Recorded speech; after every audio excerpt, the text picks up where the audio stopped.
তোমার বাল করে সরম যায় কিন্তু।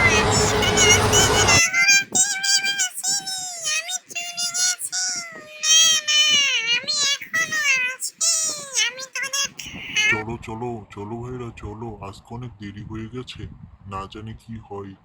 ওই দেখো পেতনিটা গাছের উপরে, তাড়াতাড়ি চলো, পালাও। তুমি এখানে কি করে এলে?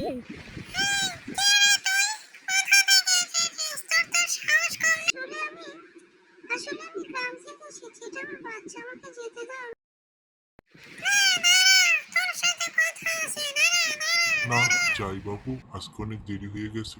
মাছগুলো বিক্রি না করতে পারলে পচে যাবে, তখন উপর থেকে পেতনি আবার খেয়ে ফেলবে। এই কে রে তুই, কোথায় যাস?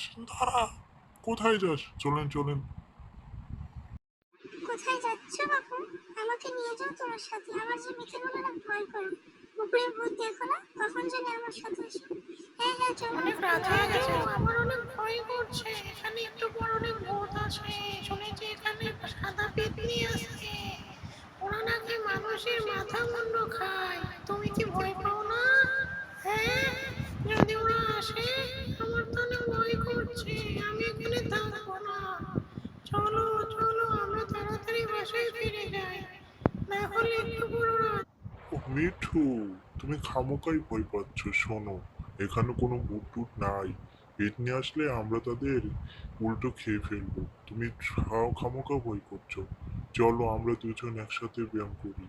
এবং শোনো, এখানে যদি পেতনি আসে তাহলে আমরা তাকে উল্টো খেয়ে ফেলবো।